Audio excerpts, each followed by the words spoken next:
नमस्कार सभी को। आज हम प्रेपोजिशन में कुछ खास चीज़ पढ़ेंगे। अभी तक हमने कुछ चुनिंदा प्रेपोजिशन पढ़े हैं, लेकिन आज कुछ फिक्स्ड प्रेपोजिशन पढ़ेंगे जो अपना स्थान कभी नहीं छोड़ते। कुछ ऐसे प्रेपोजिशन पढ़ेंगे। परीक्षा की दृष्टि से ये बहुत ज़्यादा इम्पोर्टेंट है और आमतौर पर इन्हीं फिक्स्ड प्रेपोजिशन पे बेस्ड क्वेश्चंस आते हैं। ठीक है, तो आज हम सीखने का प्रयास करेंगे। पहला सेंटेंस है we should abide dash the rules. ठीक है, तो यहाँ पर कुछ ऑप्शंस दिए गए हैं, इनमें से देखते हैं कौन सा इस ब्लैंक के लिए सही रहेगा। We should abide on the rules, ये सही नहीं रहेगा। हालांकि इसमें जो सही है वह बाई है, लेकिन ये चूँकि ये फिक्स प्रेपोजिशन है, इसमें इस तरह का कोई लॉजिक नहीं लगेगा जो अभी तक हमने प्रेपोजिशन सीखे। तो इसके लिए हमें सिर्फ ध्यान ही रखना पड़ेगा कि यहाँ पर बाय ही आता है। अबाइड बाय द रूल्स, इसका जो सेंस है ये कुछ इस तरह से है कि नियमों का पालन करने के सेंस में इसका प्रयोग किया जाता है। जब भी हम किसी नियम का पालन करते हैं या उसे एक तरह से सहन करते हैं, तो उस सेंस में हम अबाइड बाय का प्रयोग करते हैं। ये बात ध्यान देने वाली है और याद रखने वाली भी कि अबाइड बाय का एक साथ प्रयोग किया जाता है। इनमें से अबाय विद, अबाय ऑन, अबाय ओवर का प्रयोग हम किसी भी तरह से नहीं कर सकते। अबाय बाय का ही प्रयोग करना पड़ेगा।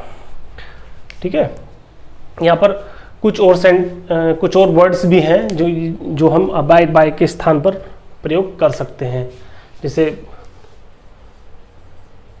Comply with. इसका भी लगभग वही सेंस है जो अबाइड बाय का है, वही सेंस है इसका भी। ठीक है, कि नियमों का पालन करना। अच्छा, एक और सेंटेंस भी है, एक और वर्ड भी है, स्टिक टू। ये भी लगभग वही अर्थ देता है। जब हम किसी नियम से बंध जाते हैं, उसका जी जान से उसका पालन करते हैं, तो उस सेंस में भी हम इसका प्रयोग कर सकते हैं, स्टिक टू। ठीक है, कंप्लाई विद और स्टिक टू ये दोनों लगभग एक जैसे ही हैं। अच्छा, एक और भी है,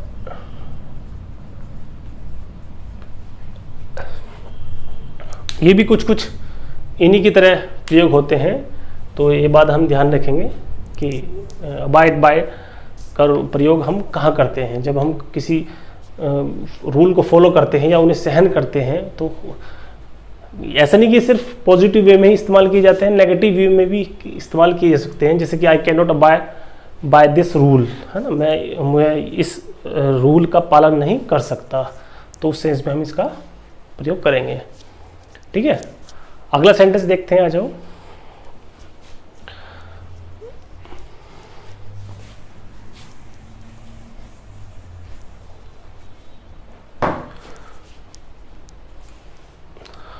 नेक्स्ट सेंटेंस है आई can not compete dash him. जैसे कि तुमने देखा होगा कि इसका सेंस क्या बैठ रहा है कि मैं उससे कम्पीट नहीं कर सकता। चूँकि यहाँ पर एक व्यक्ति है, तो व्यक्ति होने की वजह से हम यहाँ पर इन चारों ऑप्शन में से हम विद का प्रयोग करेंगे। ठीक है, जब भी कम्पीट किसी व्यक्ति के साथ या किसी इंसान के साथ होता है, तो वहाँ पर हम विद, कंपीट के साथ विद का ही प्रयोग करेंगे।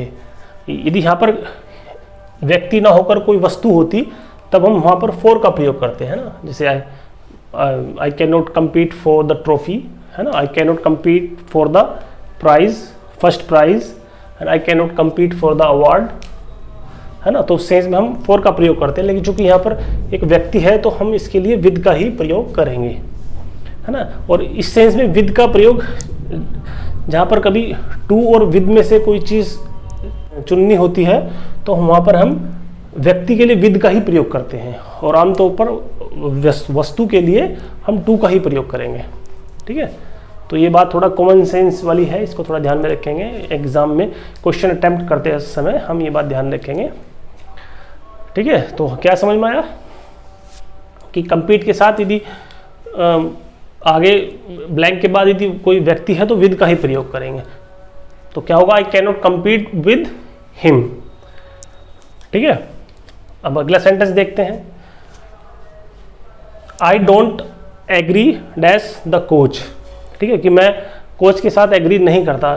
तो यहाँ पर भी वही तरीका अपनाएंगे कि यहाँ पर हम विद का ही प्रयोग करेंगे, क्योंकि यहाँ पर व्यक्ति है, एग्री किसी के साथ होना होता है। यदि यहाँ पर कोई व्यक्ति ना होकर कोई विचार होता, कोई व्यू होता या कोई पॉइंट होता तो हम तब विद का प्रयोग ना करते। तब हम यदि कोई व्यू होता तो टू का प्रयोग करते, तो कोई पॉइंट होता कि इस पॉइंट पर मैं तुम्हारे साथ सहमत नहीं हूँ, तो वहाँ पर हम ऑन का प्रयोग करते। ठीक है ना, तो यहाँ पर चूंकि व्यक्ति है, कोच एक व्यक्ति होता है, तो हम विद का ही प्रयोग करेंगे। तो ये बात समझ में आई आपको कि I don't agree with the coach. ये क्वेश्चंस सेम इसी तरह से एग्जाम में आ जाते हैं और स्टूडेंट को अभ्यास ना होने की वजह से कंफ्यूजन होता है, तो इस बात को थोड़ा ध्यान रखेंगे। ठीक है, अगला सेंटेंस है my father presided dash the meeting. ठीक है, ये एक तरह से बिल्कुल यहाँ पर ओवर ही आएगा, बिल्कुल एक फिक्स्ड प्रेपोजिशन के तौर पे यूज किया गया है। ओवर, प्रोसाइड के साथ ओवर का प्रयोग ही किया जाता है हमेशा जब कोई व्यक्ति किसी ग्रुप का संचालन करता है, किसी मीटिंग का यहाँ पर संचालन ही हो रहा है, तो यानी कि उसकी अध्यक्षता करता है, तो वहाँ पर यानी कि मेन आदमी होता है वहाँ पर जो उसमें उसको संबोधित करता है मीटिंग को, तो उस सेंस में हम प्रिसाइडेड ओवर का ही प्रयोग करेंगे। My father presided over the meeting. ठीक है, तो ये बात ध्यान देने वाली है कि प्रिसाइड के साथ ओवर ही आता है और बिल्कुल इसी तरह से एग्जाम में आ जाते हैं और बच्चे थोड़ा कंफ्यूज हो जाते हैं। तो ये सिर्फ अभ्यास से सीखने को आता है। यहाँ पर ओवर का वह प्रयोग नहीं है जो हमने अभी तक सीखा है एज ए प्रेपोजिशन, ये फिक्स्ड प्रेपोजिशन है। यहाँ पर हम इसे एज ए फिक्स्ड प्रेपोजिशन के तौर पे ही याद करने की कोशिश करेंगे, ना कि जो हमने इसकी बेसिक नॉलेज ली है ओवर की उस आधार पर हम इसे सीखेंगे, ऐसा नहीं है। ठीक है, अब अगला सेंटेंस है he is disgrace dash the family. Disgrace एक तरह से कलंक के तौर पर है कि वह कलंक है। ठीक है, तो यहाँ पर डिसग्रेस के साथ फिक्स्ड प्रेपोजिशन के तौर पर ऑन का ही प्रयोग करेंगे, है ना। डिसग्रेस्ड ऑन द फैमिली, है ना, he is disgraced on the family. तो इस तौर पर भी हम यहाँ पर हम ऑन का प्रयोग करेंगे, बिल्कुल ये फिक्स है। यहाँ पर हम डिसग्रेस के सेंस में कुछ और वर्ड भी हैं जिनका हम प्रयोग कर सकते हैं, जैसे इंसल्ट टू। ठीक है ना, तो इस सेंस में हम इनका प्रयोग कर सकते हैं। अच्छा, एक और भी है ब्लर टू। ठीक है, तो इन दोनों का प्रयोग हम इस तरह से कर सकते हैं।